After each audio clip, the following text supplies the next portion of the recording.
여러분 사랑합니다. 감사합니다. 승리하세요.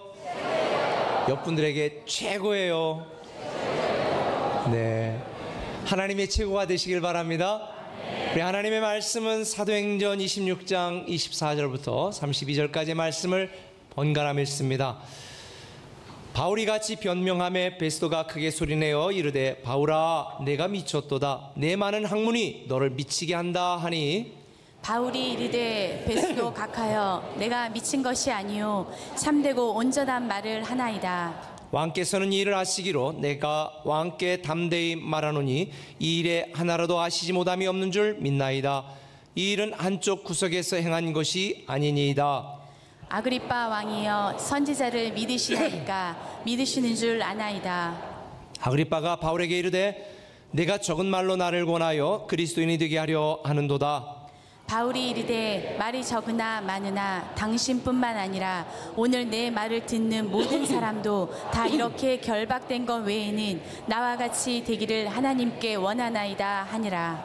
왕과 총독과 번이게와 그 함께 앉은 사람들이 다 일어나서 물러가 서로 말하되 이 사람은 사형이나 결박을 당할 만한 행위가 없다 하더라. 다 함께 이에 아그리빠가 베스도에게 이르되 이 사람이 만일 가이사에게 상소하지 아니하였더라면 석방될 수 있을 뻔하였다 하니라. 아멘.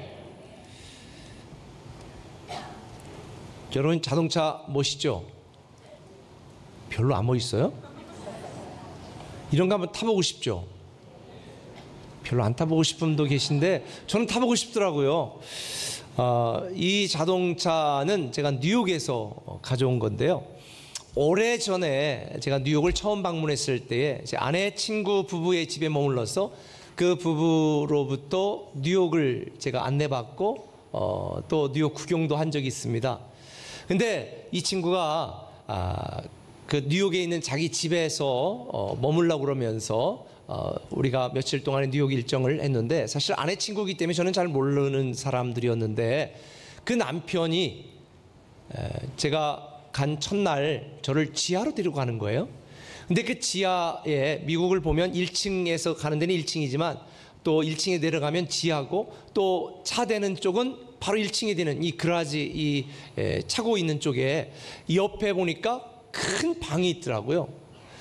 굉장히 큰 우리 보통 한국 사람들이 사는 안방 정도보다도 더 큰 방이 있는데 그 방에 사방으로 천장까지 닿는 진열장들을 다 만들어 놓고 그 진열장에 온갖 것들이 다 들어있는데 딱 한 가지 품목입니다. 모형 자동차.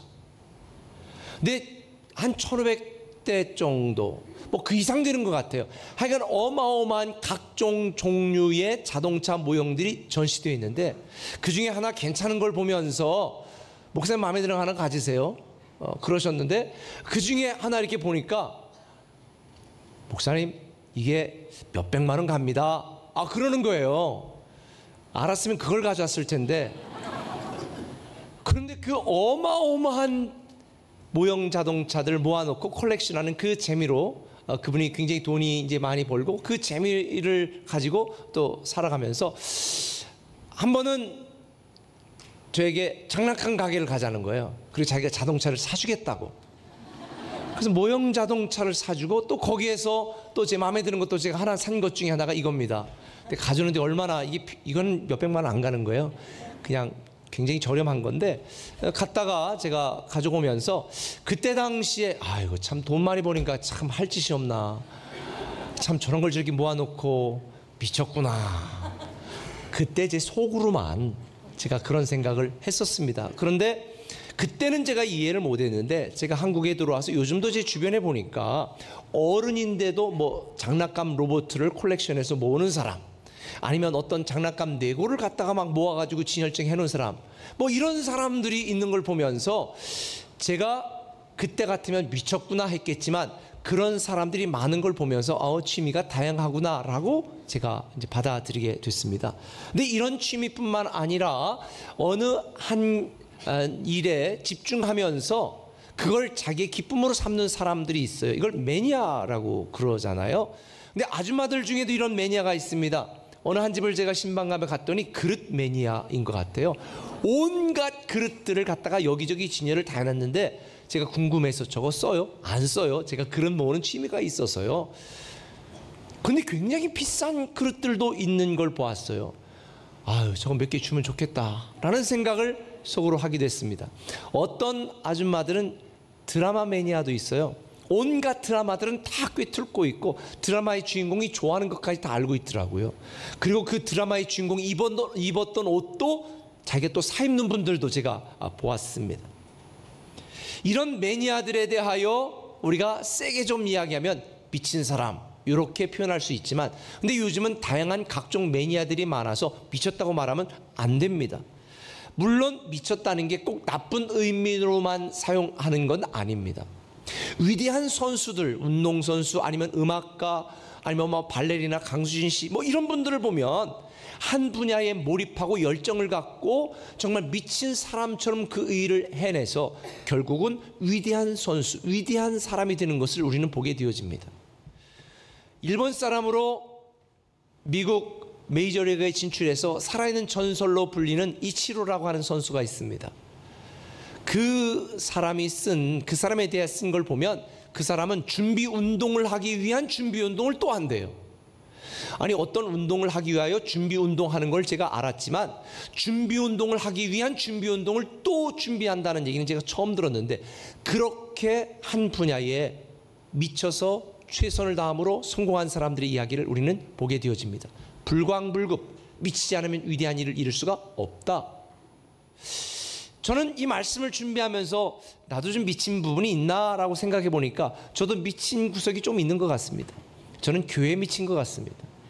하나님이 꿈꾸시는 교회, 성도들이 꿈꾸던 그런 교회를 세우고 싶은 이 열정이 있고, 그런 교회들을 더 많이 세우고 싶은 비전이 있고, 그리고 그런 교회에 나오는 성도들 여러분 모두가 다 하나님이 기대하시는 수준의 성숙한 하나님의 사람, 더 그리스도인이 되도록 만들고 싶은 그런 열망이 있습니다. 그런 면에서도 교회 미친 목사가 아닌가라는 생각이 살짝 들기도 합니다. 그러나 저와 여러분 모두 미쳐야 되는 분야가 있습니다. 그것은 보이지 않지만 우리가 살아갈 하나님 나라에 우리는 미쳐야 됩니다. 좋은 의미에서 우리는 하나님 나라에 대한 열정을 가지고 소망을 가지고 비전을 가지고 그 나라를 위하여 그 나라를 바라보며 살아가는 거룩한 광인이 되어야 되는 것입니다. 그런데 오늘 본문 우리가 보면 거룩한 광인, 예수에 미친 사람, 예수 매니아가 한 사람이 등장합니다. 그 사람 이름이 누굴까요? 바울입니다. 결혼도 하지 않았습니다. 그는 예수에 미쳤습니다. 복음에 미쳤습니다. 하나님에게 미쳤습니다.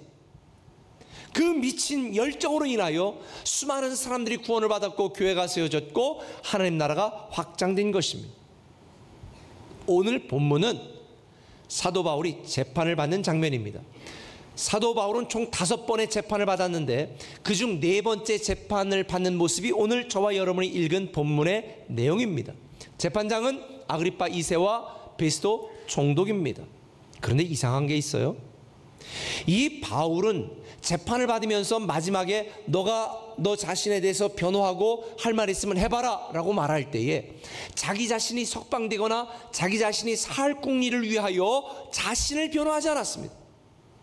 자기에게 마지막 변론의 기회가 주어졌을 때 사도 바울은 다 예수 그리스도가 그리스도시요 메시아요 그는 부활하셨다라고 하는 복음에 대하여 증언하는 기회로 삼은 것을 우리는 보게 되어집니다.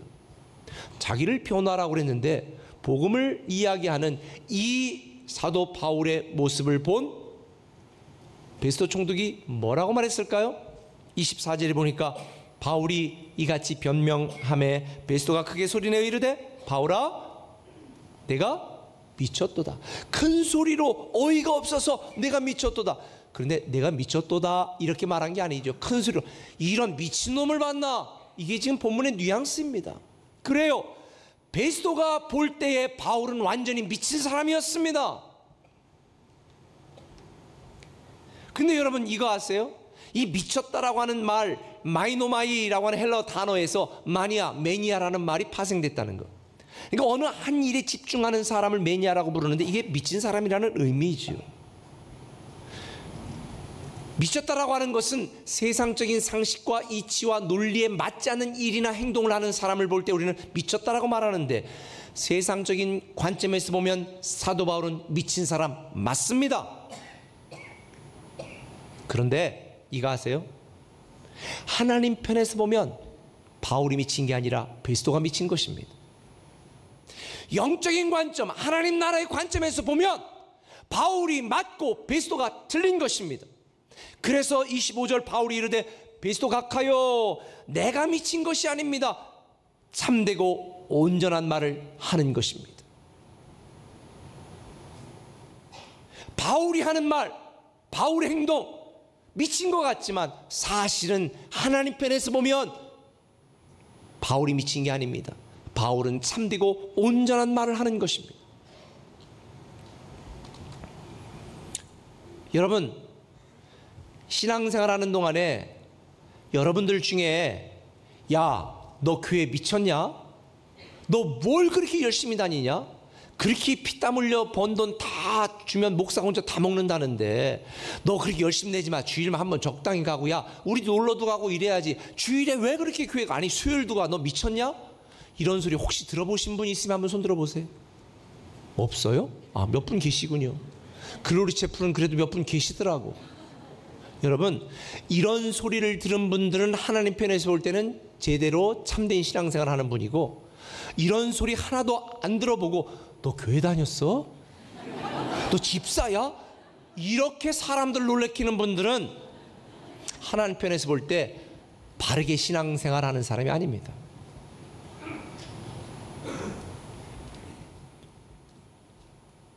세상 사람들 입장에서 보면 우리가 미친 것처럼 보입니다. 그런데 하나님 입장에서 보면 부활과 영생을 모르고 세상의 정욕과 자기 욕심을 따라 살아가는 세상 사람들이 미친 것입니다.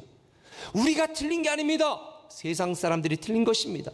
우리는 영생에 미치고 하나님 나라에 미친 사람이 되어야 됩니다. 그게 바른 것이고 그게 참된 것이고 그게 온전한 것입니다.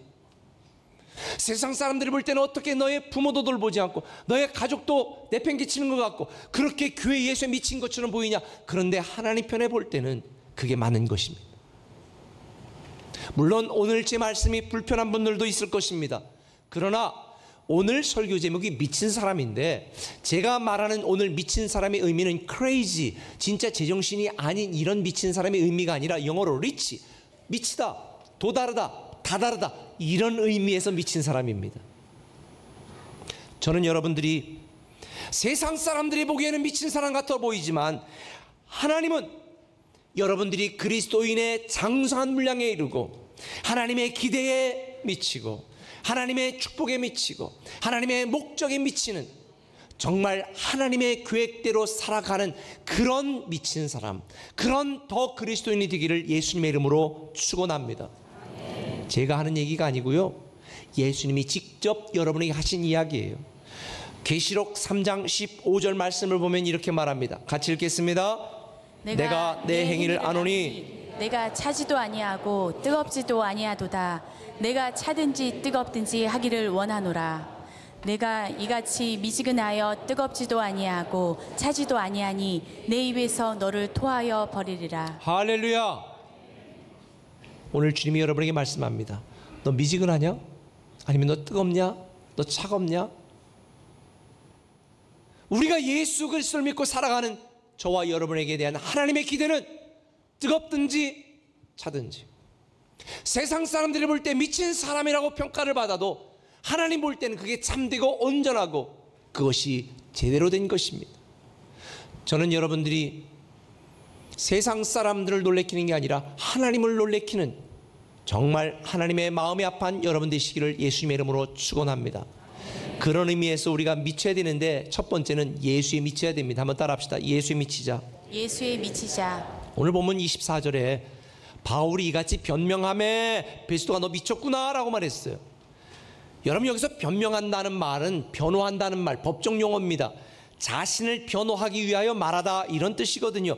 그런데 바울은 자신을 변호하기 위하여 말하지 않았습니다. 부활하신 예수 그리스도를 증거하기 위하여 말했습니다. 바울은 지금 지난 2년 동안 구속 수사를 받고 있는 것입니다. 2년 동안 감옥에 갇혀서 조사를 받고 있습니다.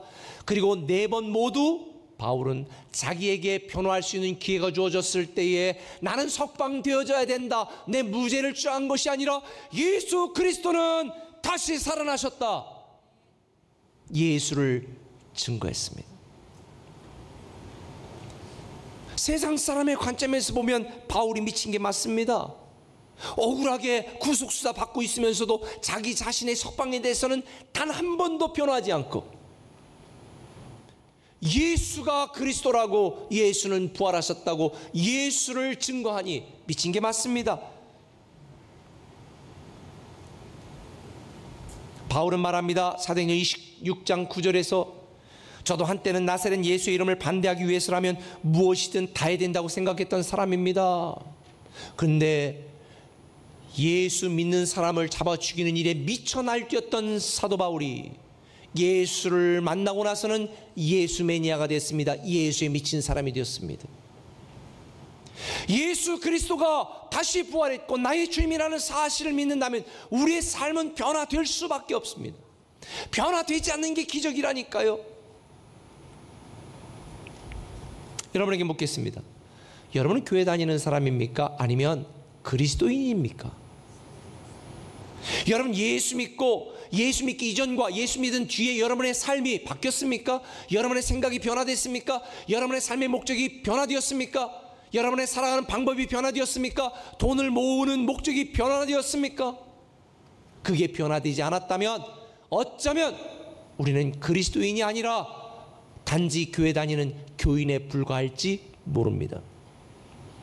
그런데 저는 이 베스도가 왜 사도 바울에게 너 미쳤다라고 말했을까? 사실은 이 베스도의 말을 이 내용을 당시 사회 분위기와 문화적인 배경을 우리가 좀 이해하면요 납득이 됩니다. 여러분 당시 십자가는 이 지금 사도 바울이 예수님이 십자가 달려 죽었다라고 말하잖아요. 당시 십자가는 로마에서 가장 악질적이고 가장 흉악하고 가장 더러운 죄를 지어서 십자가 달려 못 박아 서서히 죽어가는 모습을 보면서 사람들에게 니들 앞으로 이러면 안 돼 라고 보여주는 가장 최악의 형벌 방법이었습니다. 가장 수치스럽고 가장 절망적이고 가장 고통스러운 처형들이 십자가였습니다. 그러니 십자가는요 수치의 상징입니다. 저주의 상징입니다. 그런데 사도 바울은 갈라디아서 6장 14절에서 뭐라고 말하냐면 나는 십자가 외에 자랑하지 않겠다, 십자가만 자랑하겠다, 이렇게 말하는 거예요. 왜 그럴까요? 예수님이 십자가 달려 죽으신 것, 그것으로 끝나지 않았거든요. 사실은 예수님이 죽는 것이 아니라 이 세상에서 가장 흉악하고 가장 부끄러움을 당하여 우리가 죽음을 당해야 되는데 예수님이 저와 여러분의 죄를 대신하여 십자가 달려 죽으셨고 죽음으로 끝난 것이 아니라 다시 부활하셨습니다. 수치로 끝난 것이 아니라 다시 부활하셨습니다. 이 십자가는 부활의 상징이고 구원의 상징이고 영광의 상징입니다. 그래서 고린도전서 1장 18절에 보면 십자가의 도가 멸망하는 자들에게는 미련한 것이지만 구원을 얻은 우리에게는 하나님의 능력이 된다고 강조하고 있는 것이니, 수치의 상징, 좌절과 절망의 상징이었던 십자가, 그곳에서 예수님은 저와 여러분의 죄를 대신하여 죽으셨고 다시 부활하심으로 십자가는 우리를 구원받게 하는 하나님의 능력의 상징인 줄 믿으시길 바랍니다. 그래서 십자가 외에는 자랑하지 않겠다는 거예요. 베스도가 예수 그리스도의 부활을 믿지 못했기 때문에 바울을 미쳤다라고 말할 수밖에 없었지만, 부활을 믿었던 바울, 부활한 예수님을 만났던 바울은 십자가가 그의 영광이었고 명예였고 그의 인생의 전부였던 것입니다. 만일 저와 여러분도 이 십자가를 믿고 십자가 달려 죽으신 예수 그리스도의 부활을 믿는다면 우리의 삶은 변화되어야 됩니다. 바뀌어야 됩니다. 여러분에 다시 묻겠습니다. 여러분은 여러분을 다시 살리시고 부활하신 예수 그리스도를 믿습니까? 지금 여러분은 그렇다면 예수에 미쳤습니까? 돈에 미쳤습니까? 여러분은 지금 무엇에 미쳐 삽니까? 우리는 예수에 미쳐 살아야 됩니다. 사도 바울처럼 거룩한 광인의 수준에 이르러야 되는 것입니다. 십자가에 죽으시고 다시 사신 예수 그리스도가 진리고 우리의 인생의 답이기 때문에 우리는 단지 부끄러운 구원을 받은 하나님의 자녀에 머무는 것이 아니라 주님이 말씀한 것처럼 에베소 4장 13절에 있는 것처럼 그리스도의 장성한 분량에 미치도록, 그리스도의 장성한 분량에 이르도록, 그리스도의 장성한 분량에 다다르도록 우리는 미친 사람이 되어야 됩니다. 그리스도의 장성한 분량에 미치는 사람이 되어야 되는 것입니다. 저는 저와 여러분들을 오늘 예수에 미치기로 결단하시길 바랍니다. 예수의 생각이 나의 생각이 되어야 됩니다. 우리는 예수에 미쳐야 됩니다. 예수님의 사랑이 나의 인생이 되고 나의 전부가 되어야 됩니다. 우리는 예수에 미쳐야 됩니다. 예수의 마음이 나의 열정이 되어야 됩니다. 세상 사람들이 볼 때는 미친 것 같아도 하나님 볼 때는 그게 옳은 것이고 그게 맞는 것이고 그게 정상입니다. 아무도 내가 그리스도인인 줄 모르도록 적당히 살라는 이 유혹을 단호하게 끊어버리고 오늘 이 시간 이 가을의 문턱에서 이제 올 남은 한 해 동안 나는 예수에 미쳐 살아야 되겠구나, 예수님이 기대하시는 축복의 기준에 미쳐야 되겠고 축복의 수준에 미쳐야 되겠구나, 하나님 자녀다운 삶의 수준에 미쳐야 되겠구나, 저는 그렇게 결단하시기를 예수님의 이름으로 축원합니다. 한 걸음 더 나가서 우리는 복음에 미쳐야 됩니다. 한번 따라 합시다. 복음에 미치자. 복음에 미치자. 바울은요 자신이 미쳤다고 말하는 베스도 총독 앞에서 재판장 중에 제일 웃던 부장판사격 되는 거죠. 아그리빠 왕 2세에게 뭐라고 말해요? 다 나와 같이 됐으면 좋겠습니다. 아니 기가 막혀가지고 너 지금 나 그리스도인 되게 하려고 그러는구나. 네 맞습니다. 감옥에 갇힌 것 빼놓고는 다 나와 같이 되기를 원합니다. 대체 바울은 왜 이런 헛된 이상한 주장을 했을까요? 복음이 능력이고 복음이 생명이고 복음이 기적이고 복음이 축복이라는 사실을 알았기 때문입니다. 예수 그리스도의 십자가 죽음과 다시 부활하신 예수 그리스도만이 우리의 삶의 유일한 희망이기 때문에, 다시 말해서 복음만이 우리의 생명이기 때문에 사도 바울은 다 복음에 미친 그리스도인이기를 원한 것입니다. 복음은 하나님의 사랑입니다. 독생자 예수 그리스도를 십자가 달려 죽게 하신 이 하나님의 사랑의 핵심이 복음입니다. 복음의 핵심이 뭐라고요? 하나님의 사랑입니다. 하나님이 우리를 얼마나 사랑하는지, 자기 아들도 아끼지 않고 주시니가 어찌 너에게 모든 걸 주지 않겠는가. 우리는 육신을 입고 있기 때문에 이 땅을 살아가는 동안에 아플 때 있습니다, 힘들 때 있습니다, 괴로울 때 있습니다, 답답할 때 있습니다, 병들 때 있습니다. 그러나 죽음을 깨치시고 다시 살아나신 이 하나님의 사랑으로 우리는 다시 살아나게 되어 있고 치유되게 되어 있고 회복되게 되어 있는 줄 믿으시길 바랍니다. 우리는 구원의 시작인 복음 앞에 다시 서야 됩니다. 내 인생의 목적지인 복음을 향해 나가야 됩니다. 다시 복음 앞에 복음으로 살기로 결단해야 되는 것입니다. 복음은 여러분을 살리는 능력인 줄 믿으시길 바랍니다. 오늘 2부 예배 끝나고도 제가 인사하는데 지난번에 암 판정을 받았다고 가서 다시 재검사하고 병원에 간다고 기도해달라고 했던 분이 저에게 목사님 암이 아니래요, 깨끗해졌대요, 이런 고백을 제 귓속말로 하시더라고요. 그럼 마이크를 대고 해야 되는데, 여러분 복음은 죽음도 이기는 능력인 줄 믿으시길 바랍니다. 우리는 살아가면서 힘들 때, 내 힘으로 안 될 때, 좌절 때, 낙심될 때, 고독할 때, 괴로울 때 많아요. 그러나 복음은 능력입니다. 복음은 생명입니다. 복음으로 인하여 그리하지 아니하실지라도 우리는 복음에 미쳐 살아가는 저와 여러분 되시기를 예수님의 이름으로 축원합니다. 그래서 성경은 말하는 거예요. 우리는 살든지 죽든지 다 무엇을 하든지 하나님의 영광을 위하여. 그래서 바울은 예수님을 부정하는 사람들과 예수님을 적당히 따르라고 하는 사람들에게 자기 삶을 통해 도전하고 있는 것입니다. 오직 복음만이 살 길이다. 오직 복음만이 갈 길이다. 할렐루야. 한번 따라합시다. 복음만이 살 길이다. 복음만이 갈 길이다. 복음은 하나님의 사랑입니다. 하나님의 사랑이 아니고는 우리는 단 한순간도 살아낼 수 없고 견딜고 버틸 수가 없습니다. 복음은 우리가 단지 구원받기 위한 도구에 불과한 게 아닙니다. 복음은 내가 목숨 걸고 지키고 행하고 사랑하고 증거해야 될 하나님의 사랑입니다. 하나님이 우리를 사랑하셨다는 것, 이게 복음의 핵심입니다. 그래서 성경에 보면 하나님이 우리를 사랑하신 걸 믿는 믿음 안에 우리도 하나님을 사랑할 때 하나님이 자기를 사랑하시는 자들을 위하여 예비하신 것은 상상 그 이상이다. 고린도전서 2장 9절에 이야기하는 것입니다. 이런 모든 바울의 변명을 들은 아그리빠 왕은 이렇게 결론을 냅니다. 야, 내가 로마 황제 가이사에게 항소하지 않았더라면 내가 풀어줄 수 있을 뻔했다라고 말합니다. 여러분, 이 말을 들었을 때 바울이 어떤 생각이 들었을까요? 아이고, 괜히 가이사에게 상소했네. 재수 온 붙었다. 내가 실수했구나. 가슴을 쳤을까요? 아니에요. 바울이 자기를 변호한 것은 자기 석방이 목적이 아니라 로마에 가서 복음을 전하는 것이 목적이었기 때문에 바울은 사도행전 26장 2절에 보면 오히려 아그리빠 왕 앞에서 자기가 이렇게 잡혀 결박되어 변호할 수 있는 것을 다행으로 여겼다. 다행은 행복한 일로, 축복받은 일로 여겼다라고 말하고 있습니다.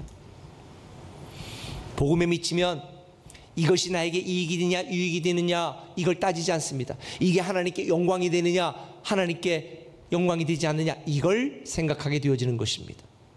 여러분, 인생을 살면서 많은 일들 당합니다. 그때 우리는 이렇게 생각해야 됩니다. 이게 내게 이익이 되느냐 이익이 되지 않느냐 아닙니다. 이게 하나님께 영광이 되느냐 영광이 되지 않느냐.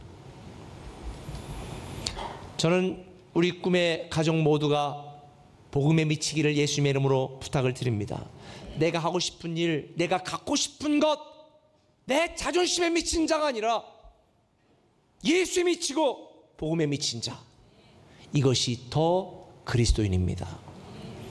제이슨 미첼 목사님이 쓴 쉬운 예수는 없다라고 하는 책이 있는데 이 책에 굉장히 감동적인 내용이 있어서 도전이 되는 내용이 있어서 여러분에게 소개해드리려고 합니다. 같이 한번 읽겠습니다. 마음이면 충분하다는 예수는 없다. 헌신 없이 욕구만 채우라는 예수는 없다. 인생을 내 왕국 세우는데 쓰라는 예수는 없다. 내 몫을 움켜쥔 채 따를 수 있는 예수는 없다. 그런 예수는 없습니다. 구원은 하나님의 은혜로 주어지는 거지만 예수 그리스도를 따르기 위해서 우리는 자기 십자가를 질 수밖에 없는 것입니다. 올해는 광복 73주년입니다.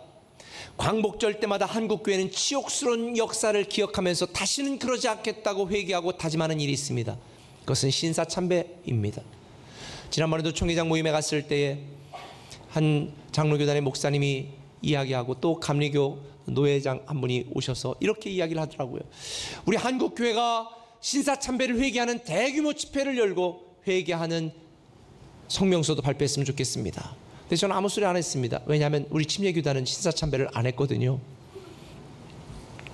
사실 일제강점기에 한국 대부분의 교단들은 신사참배를 했습니다. 심지어 어떤 교단은 교회에서 헌금을 걷어서 일본군 전투기를 사주기도 했습니다. 이게 신문에 났습니다.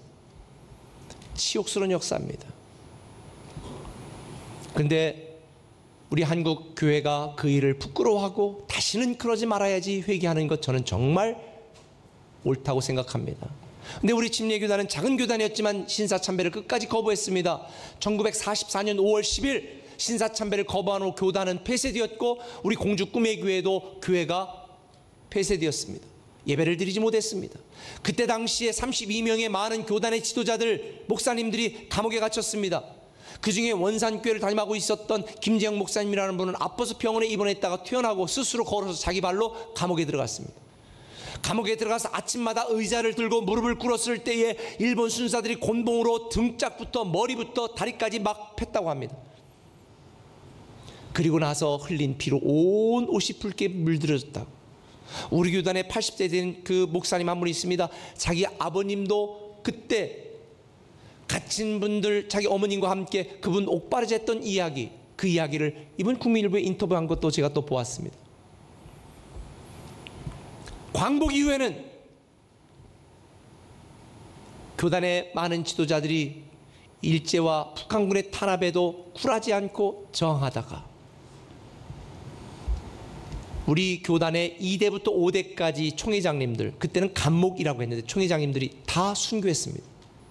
저도 그때 총회장 했으면 아마 죽었을까, 저는 어떻게 했을까 곰곰이 한번 생각을 해보니까 지금 이렇게 신앙생활하는 게 너무 감사하더라고요. 여러분, 아마 일본 순사나 북한 군인들은 예수를 포기하지 않고 예수 믿겠다고 자원하여 고초를 당하고 죽어가는 그들을 보면서 미친놈들이라고 말했을 것입니다. 그들 눈에는 미쳤습니다. 그러나 하나님 눈에는 자랑스럽습니다. 영광스럽습니다. 우리가 이 땅에 예수에 미치고 복음에 미쳐 하나님을 섬기는 그리스도인을 살아가면서 때로 우리가 원하지 않는 조롱도 받고 우리는 불이익도 당하고 여러 가지 가슴 아픈 일도 겪게 되어질 것입니다. 그러나 세상 사람들은 미쳤다고 말해도 하나님은 여러분을 자랑스러워 하시는 줄 믿으시기를 바랍니다. 우리는 오늘 결단해야 됩니다. 엘리야는 결단하지 못하는 이스라엘 백성들에게 이렇게 말했습니다. 어쩌면 지금 저와 여러분에게 주는 말씀입니다. 열왕기상 18장 21절, 엘리야가 모든 백성에게 가까이 나아가 이르되 너희가 어느 때까지 둘 사이에서 머뭇하려느냐. 여호와가 만일 하나님이면 그를 따르고 바알이 만일 하나님이면 그를 따를지니라. 여러분, 지금 누구를 따르고 있습니까? 명품과 짝퉁 두 개를 합쳐서 적당한 보통백을 만들 수 없습니다. 짝퉁은 짝퉁입니다. 명품은 명품일 뿐입니다. 그런데 오늘날 왜 많은 성도들이 세상과 하나님 사이에 두 다리를 놓고 중간지대에서 회색 신앙생활을 하고 있을까요? 하나님은 오늘 저와 여러분에게 말합니다. 묻어가지 마라. 숨어있지 마라. 언제까지 머뭇거릴 것이냐? 언제까지 미지근한 신앙생활 할 것이냐? 저는 여러분들이 예수에 미치고 복음에 미치기를 예수님의 이름으로 축원합니다. 우리가 하나님 앞에 섰을 때 내 인생에서 단 한 번만이라도 하나님과 교회에 대한 사랑이 너무 뜨거워서 참을 수 없었다고 그렇게 고백할 수 있는 순간이 한 번이라도 있기를 예수님의 이름으로 부탁을 드립니다. 사도행전 26장 29절에서 보면 바울은 이렇게 말합니다. 당신들도 나처럼 미치기를 원합니다. 당신들도 나처럼 미치기를 원합니다. 저는 오늘 저와 여러분이 아직도 내려놓지 못하고 움켜쥐고 있고 발 동동 구르고 있는 것들, 체면이나 평판이나 그 무엇이든지 다 내려놓고 이 시간에 오직 예수에 미치고 복음에 미친 더 그리스도인으로서의 삶을 살아가시기를 예수님의 이름으로 축원합니다.